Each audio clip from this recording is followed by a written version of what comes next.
Kotong tahu bahwa manusia itu adalah makhluk sosial. Artinya bahwa karena dia makhluk sosial, soalnya bisa hidup sendiri. Manusia harus hidup bersama-sama. Begitu ya. Kotong semua ini saling membutuhkan. Tidak ada yang bilang, ini bosan pisu, beta bisa hidup sendiri. Tapi dalam kenyataannya memang kita tidak bisa hidup sendirian. Itulah identitas manusia sebagai makhluk sosial. Namun saudara-saudara yang terkasih, walaupun manusia dalam kebersamaan, manusia hidup harus bersama, tidak bisa sendiri, tetapi pun juga tidak dapat dipungkiri bahwa hidup bersama atau dalam kebersamaan itu sudah mudah.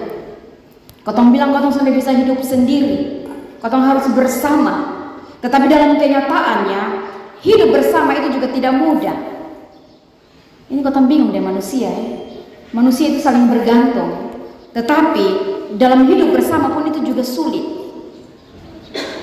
Kotong tahu seorang suami istri yang baru ketemu karena dompun cinta, karena memang jodoh. Kotong kakak adik kandung saja yang hidup tumbuh sama-sama dalam satu rumah, yang keluar dari satu rahim saja, ketika kotong hidup bersama, sonde seterusnya itu kotong hidup dalam keharmonisan. Ada dia punya hal-hal yang nanti membuat kotong sepertinya tidak harmonis, yaitu hidup bersama. Kita hidup bersama memang dibutuhkan, tetapi kadang tidak mudah. Saudara-saudara yang terkasih, apalagi kalau kotong semua hidup bersama-sama, tetapi kemudian misalkan ini suami dan istri hidup bersama-sama, tetapi ketika ada tekanan, ketika ada persoalan, ketika ada masalah yang datang menemui akan kehidupan, menerpa akan rumah tangga kita, kadang-kadang juga kotong rasa bahwa itu susah sekali. Kotong bilang hidup bersama itu saling mendukung, hidup bersama itu saling menopang, hidup bersama itu setidaknya kotong bisa mencurahkan kotong isi hati, kotong bisa saling bercerita.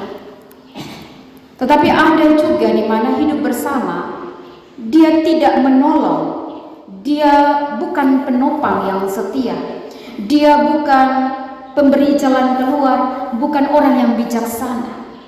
Sehingga kadang-kadang ada orang yang lari dari rumah karena merasa bahwa tinggal dengan orang serumah ini seperti di neraka.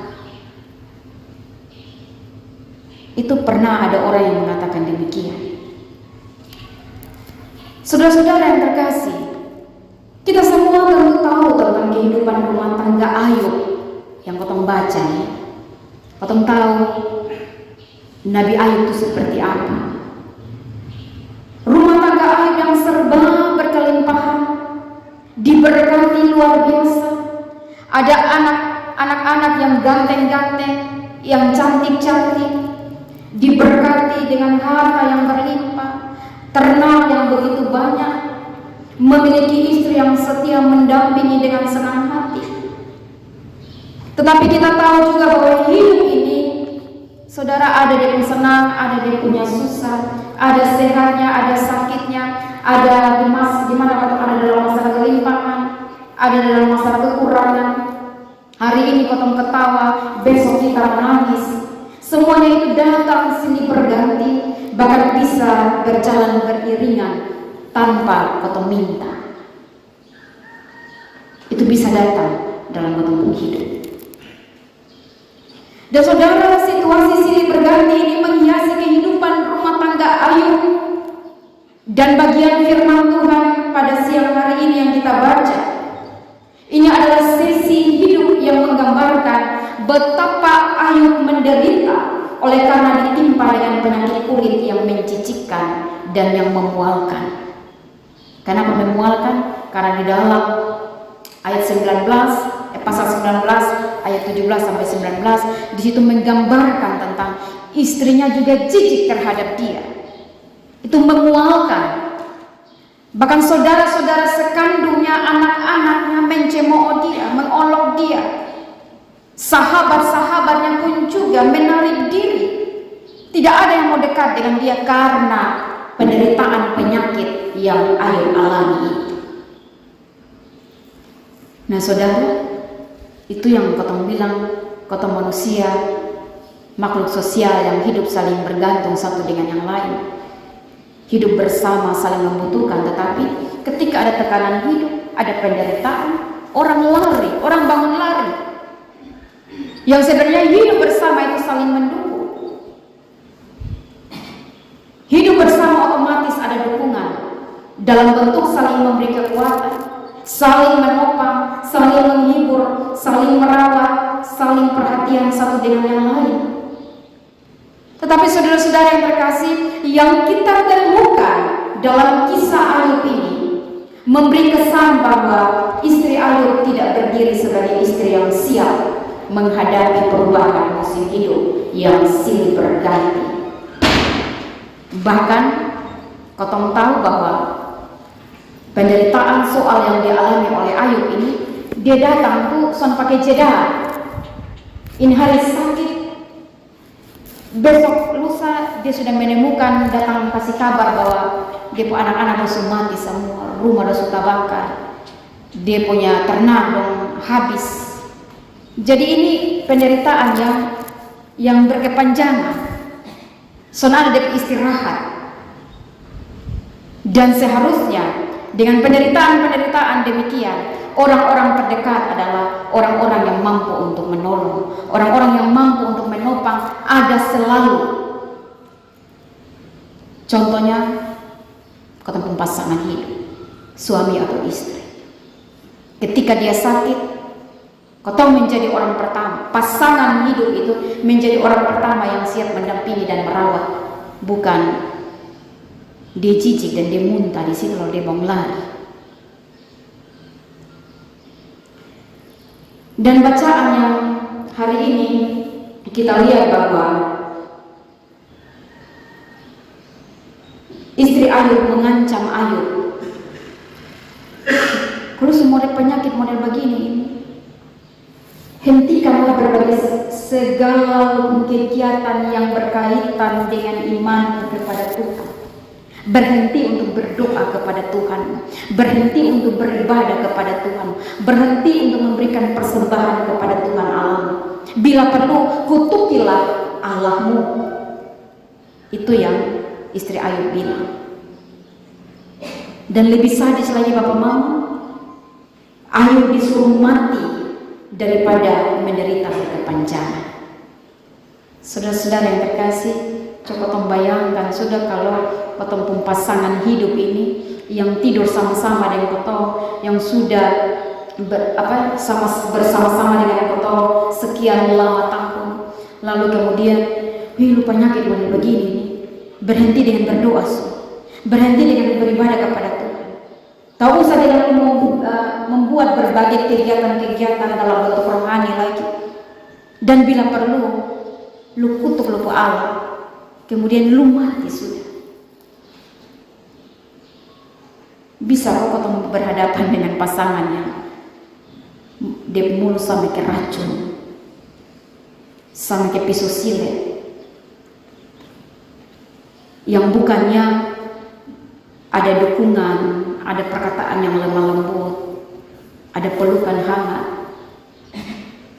Tetapi istri Ayub bilang, lebih baik lu mati saja. Saudara-saudara yang terkasih, rupanya istri Ayub punya pemahaman yang salah, bahwa hidup dalam Tuhan berarti bebas dari berbagai tantangan dan penderitaan. Saudara, dari sini kita harus menyadari bahwa hidup setia dalam Tuhan bukan berarti kita sepi dari penderitaan dan tantangan hidup. Bukan berarti bahwa kotong sudah diberkati, bahwa kotong punya hidup kebersamaan ini untuk diberkati oleh Tuhan, lalu kemudian kau bilang, pasti akan ada tantangan nanti, pasti tidak akan ada penderitaan. Tidak seperti itu.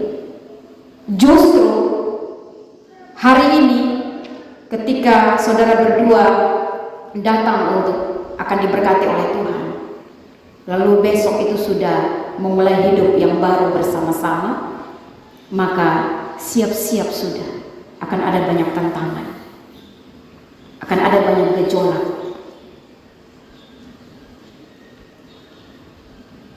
Seperti ibarat kapal, kalau musim yang tenang, sampai ada angin, laut tenang, jalan aman-aman saja. Tapi ada musim di mana angin kencang, musim di mana laut itu bergelora, maka sudah pasti kapal itu akan terombang-ambing. Tetapi seorang kemudi, dia akan tetap setia untuk mengemudikan kapal itu supaya bisa sampai ke pelabuhan. Sama juga dengan bahtera rumah tangga kita. Dia ada aman kok, ada angin badai kok, angin topan kok, ada gelombang yang keras yang menghantam akan biduk rumah tangga kita.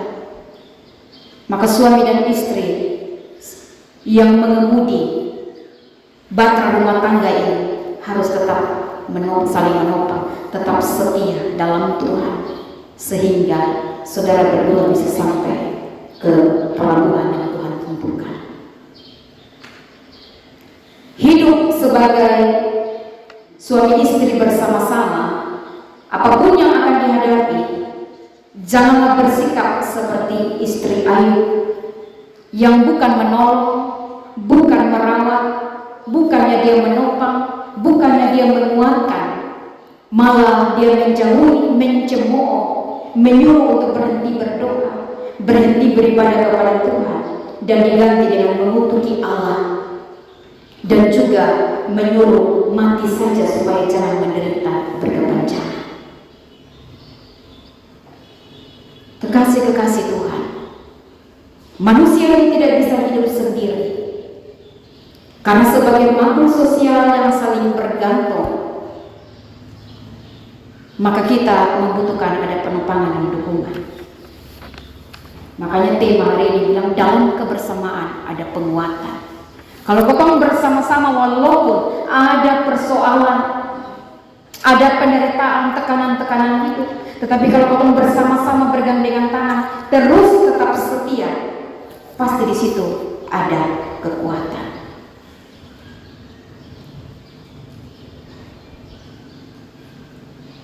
Saudara-saudara yang terkasih, setiap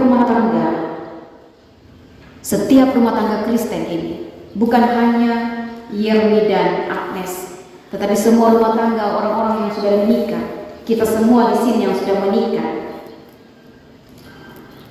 Rumah tangga kita sedang menggambarkan tentang suami istri yang adalah makhluk sosial, yang tidak hanya sebatas hidup bersama, tetapi lebih daripada bersama, yaitu harus ada dukungan, ada perhatian, ada kasih sayang,